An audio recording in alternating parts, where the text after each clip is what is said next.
नमस्कार दोस्तों, स्वागत है आपका कल के पुराण के 18वें अध्याय में। दोस्तों, अब तक हमने देखा कि अध्याय 17 में कलयुग के प्रवेश और उसके प्रभावों का विस्तार से वर्णन हुआ। समाज में अधर्म, अन्याय, लोभ और पाखंड का विस्तार हुआ। प्राकृतिक असंतुलन, युद्ध, भ्रष्टाचार और अनैतिकता ने संसार को अपनी चपेट में ले लिया।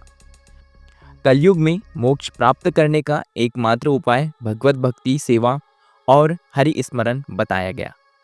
अब अध्याय 18 में यह वर्णन किया गया है कि जब अधर्म अपने चरम पर पहुंच जाएगा, तब भगवान विष्णु कल्कि अवतार के रूप में प्रकट होंगे। कलयुग के चरम लक्षण और अधर्म की पराकाष्ठा। समाज में चारों ओर पाप और अनाचार। पहले के युगों में लोग धर्म और सदाचार का पालन करते थे, लेकिन अब धर्म केवल नाम मात्र रह गया। गुरु और शिक्षक भी धन के लोभ में पड़कर सत्य की शिक्षा देने के बजाय गलत मार्ग दिखाने लगे। माता पिता का सम्मान समाप्त हो गया। लोग अपने स्वार्थ के लिए परिवार तक छोड़ने लगे। स्त्रियों और कमजोर वर्गों पर अत्याचार। सतयुग और त्रेता युग में स्त्रियों को सम्मान प्राप्त था, लेकिन अब उन्हें केवल भोग की वस्तु समझा जाने लगा। महिलाओं की सुरक्षा समाप्त हो गई। विवाह संबंध कमजोर पड़ने लगे और अनैतिकता का विस्तार हुआ। गरीबों और निर्बलों का शोषण बढ़ने लगा। धनवान लोग ही सत्ता और न्याय पर अधिकार करने लगे। भोजन, जल और प्रकृति का असंतुलन। कलयुग में खाद्य पदार्थ दूषित होने लगे और जल भी शुद्ध नहीं रहा। वर्षा असमय होने लगी, जिससे खेती प्रभावित हुई और अकाल पड़ने लगा। नदियां सूखने लगी, जंगल कटने लगे और प्राकृतिक संसाधनों की लूट बढ़ गई। युद्ध, हिंसा और अराजकता का विस्तार। युद्ध, हिंसा और अराजकता का विस्तार।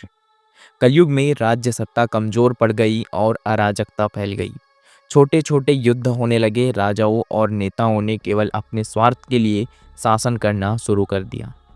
सामान्य जनता पर करों का बोझ बढ़ने लगा और उन्हें कोई न्याय नहीं मिलने लगा। भगवान विष्णु की भविष्यवाणी और कल्कि अवतार की तैयारी। ऋषियों की प्रार्थना और ब्रह्मदेव का समाधान। जब अधर्म अपने चरम पर पहुंचा, तब ऋषियों और देवताओं ने भगवान ब्रह्मा से प्रार्थना की। उन्होंने कहा, हे ब्रह्मदेव, अब तो संसार में धर्म का कोई अस्तित्व नहीं बचा। कृपया हमें कोई समाधान बताइए। ब्रह्मदेव ने उत्तर दिया, जब जब धर्म का पतन होता है और अधर्म बढ़ता है, तब भगवान विष्णु स्वयं अवतार लेते हैं। भगवान विष्णु का आश्वासन। भगवान विष्णु ने स्वयं प्रकट होकर कहा, कलयुग में जब अधर्म अपनी चरम सीमा पर पहुंच जाएगा, तब मैं कल्कि के रूप में प्रकट होकर दुष्टों का संहार करूंगा और धर्म की पुनः स्थापना करूंगा। उन्होंने बताया कि कलयुग के अंत में उनका अवतरण एक श्रेष्ठ ब्राह्मण के घर में होगा, जो परम धर्मात्मा होगा। कल्कि अवतार के लक्षण और उद्देश्य। भगवान विष्णु ने कहा कि कल्कि अवतार एक दिव्य योद्धा के रूप में प्रकट होंगे। वे घोड़े पर सवार होकर हाथ में खड्ग धारण करेंगे और समस्त अधर्मियों का नाश करेंगे। वे पुनः सतयुग की स्थापना करेंगे और धर्म को पुनः सर्वोच्च स्थान दिलाएंगे। कल्कि अवतार के प्रकट होने की भविष्यवाणी। कल्कि का जन्म स्थान और माता पिता। भगवान विष्णु ने कहा कि कल्कि अवतार का जन्म संभल ग्राम में होगा। उनके पिता एक धर्मपरायण ब्राह्मण होंगे और माता एक तेजस्विनी देवी होंगी।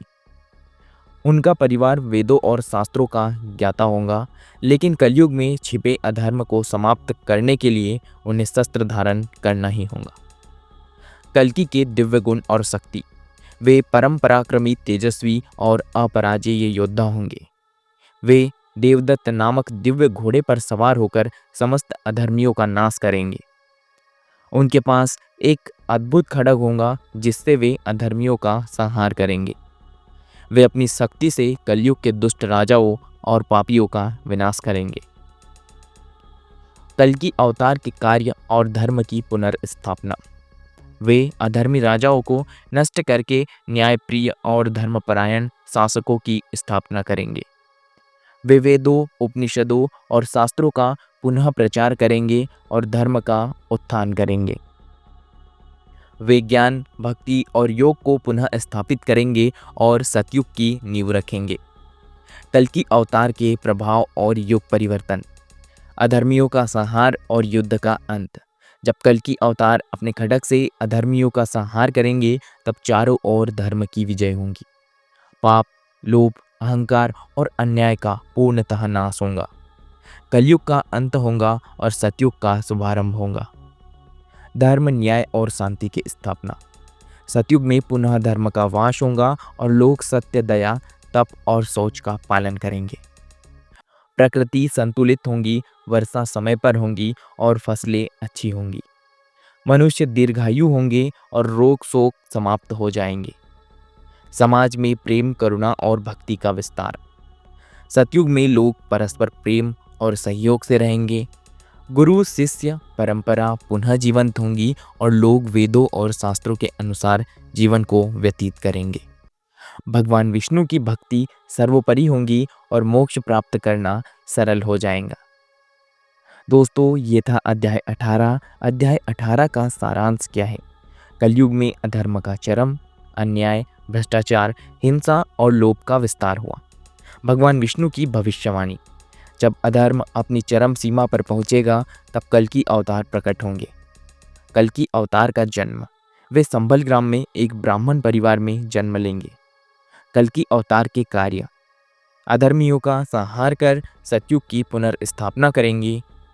युग परिवर्तन, कलयुग का अंत होगा और सतयुग का पुनः आगमन होगा। दोस्तों, इस अध्याय का निष्कर्ष क्या है? कलयुग में जब अधर्म अपने चरम पर होगा, तब भगवान विष्णु कल्कि अवतार के रूप में प्रकट होंगे। वे अधर्मियों का नाश कर धर्म की पुनर्स्थापना करेंगे और सतयुग की शुरुआत करेंगे। इसलिए जो लोग भगवान की भक्ति करेंगे, वे कलयुग के दोषों से बच सकेंगे और मोक्ष प्राप्त कर सकेंगे। दोस्तों, अब आगे क्या होगा? कल्कि अवतार का जीवन कैसा होगा, यह हम अगले अध्याय में जानेंगे। दोस्तों, ये था आज का अध्याय 18। अगर अध्याय अच्छा लगा हो, वीडियो अच्छा लगा हो, तो वीडियो को लाइक करें, चैनल को सब्सक्राइब करें ताकि आगे के अध्याय आपको मिल सके। मिलते हैं हम इसी के तरह अगले अध्याय में, अगले वीडियो में। तब तक के लिए धन्यवाद।